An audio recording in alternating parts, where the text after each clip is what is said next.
Trump imposes tariffs, but Canada and Mexico hit back. U.S. President Donald Trump has announced sweeping new tariffs on all goods imported from America's three largest trading partners, China, Mexico, and Canada. Trump said the U.S. would impose tariffs beginning on Tuesday of 25% on Canada and Mexico and 10% on China.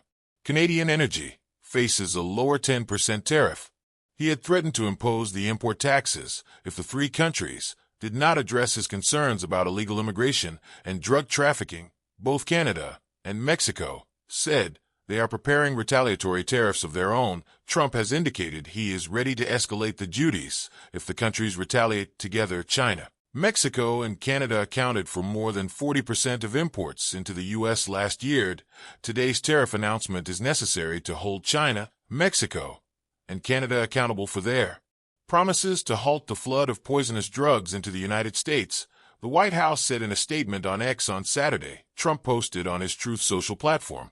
This was done through the International Emergency Economic Powers Act, IEPA, because of the major threat of illegal aliens and deadly drugs killing our citizens, including fentanyl. How countries respond to Trump's tariffs is what matters next. Will Donald Trump's tariffs hurt U.S. consumers? A tariff is a domestic tax levied on goods as they enter the country, proportional to the value of the import. They are a central part of Trump's economic vision. He sees them as a way of growing the U.S. economy, protecting jobs, and raising tax revenue. And in this case, pushing for policy action from allies. In her response, Mexican President Claudia Sheinbaum called allegations that the Mexican government had alliances with criminal organizations slander. The White House, in its announcement, accused Mexico's government of having an intolerable alliance with Mexican drug trafficking organizations. In a statement, Sheinbaum called on the U.S. to do more to clamp down on the illegal flow of guns south, to arm the cartels. Her country is willing to work with the U.S., she said. Problems are not resolved by imposing tariffs, but by talking. She has instructed her economy minister to respond with tariff and non-tariff measures. They are expected to include retaliatory tariffs of 25% on U.S. goods. Canadian Prime Minister Justin Trudeau said his country will also respond. "We don't want to be here. We didn't ask for this," he said in a news conference late on Saturday. "But we will not back down in standing up for Canadians."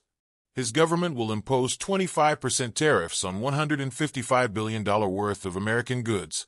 $30 billion will come into force on Tuesday, and another $125 billion in 21 days. Targeted items include American beer, wine, bourbon, fruits and fruit juices, vegetables, perfumes, clothing and shoes, as well as household appliances, sporting goods and furniture. Lumber and plastics will also face levies. Non-tariff measures being considered are related to critical minerals and procurement, although Trudeau did not offer more detail.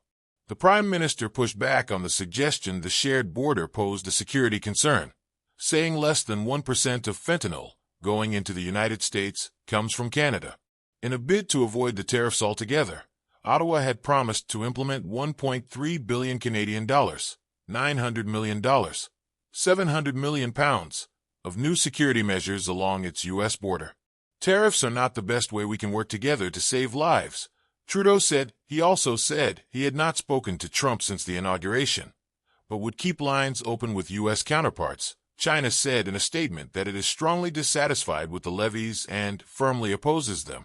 It added that it would file a lawsuit with the World Trade Organization against the U.S. for its wrongful practice and would take countermeasures to safeguard its own rights and interests. China's Vice Premier Deng Xuexiang told the World Economic Forum in Davos, Switzerland, last month that his country was looking for a win-win solution to trade tensions and wanted to expand its imports. Canada, Mexico, and the U.S. have deeply integrated economies, with an estimated $2 billion, £1.6 billion worth of manufactured goods crossing the borders daily. Economists say the tariffs and subsequent retaliation could raise prices on a wide range of products, from cars, lumber, and steel to food like frozen French fries, avocados, and tomatoes, to alcohol. The auto sector could be especially hard hit. Auto parts cross the three borders multiple times before a final vehicle is assembled. TD Economics suggests the average U.S. car price could increase by around $3,000. A January report by the Peterson Institute for International Economics suggested blanket 25% tariffs on Canada and Mexico would slow growth and accelerate inflation in all three countries.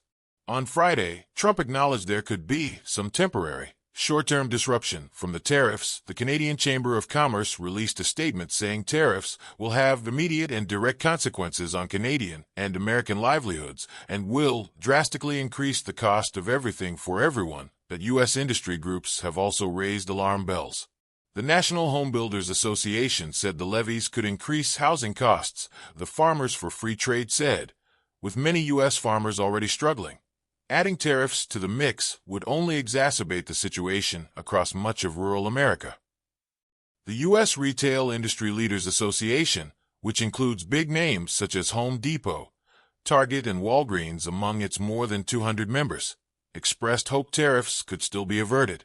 The White House, explaining on Saturday why it was targeting its top trading partners, said Mexican cartels were responsible for trafficking fentanyl, methamphetamine, and other drugs. It said tariffs on Canada would remain until it cooperates with the U.S. against drug traffickers and on border security. Lastly, it said China plays the central role in the fentanyl crisis with exports of the lethal synthetic painkiller. Both the northern and southern U.S. borders have reported drug seizures, though amounts at the border with Canada are considerably lower than those with Mexico. According to official data, U.S. border agents seized 43 pounds, 19.5 kilograms, of fentanyl at the northern border between October 2023 and last September, compared to more than 21,000 pounds, 9,525.4 kilograms, at the southern border.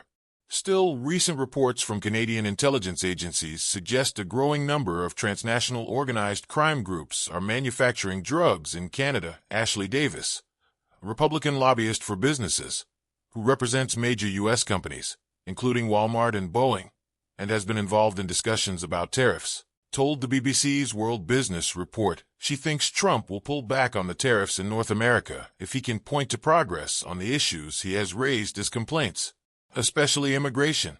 You have to remember, the border and China are the two biggest issues that Americans voted him on in the elections in November. Anything he can do to claim wins on that, I think he's going to do, she said. The National Home Builders Association said the levies could increase housing costs, the Farmers for Free Trade said, with many U.S. farmers already struggling. Adding tariffs to the mix would only exacerbate the situation across much of rural America. The U.S. Retail Industry Leaders Association, which includes big names such as Home Depot, Target, and Walgreens among its more than 200 members, expressed hope tariffs could still be averted. The White House, explaining on Saturday why it was targeting its top trading partners, said Mexican cartels were responsible for trafficking fentanyl, methamphetamine, and other drugs. It said tariffs on Canada would remain until it cooperates with the U.S. against drug traffickers and on border security. Lastly, it said China plays the central role in the fentanyl crisis with exports of the lethal synthetic painkiller.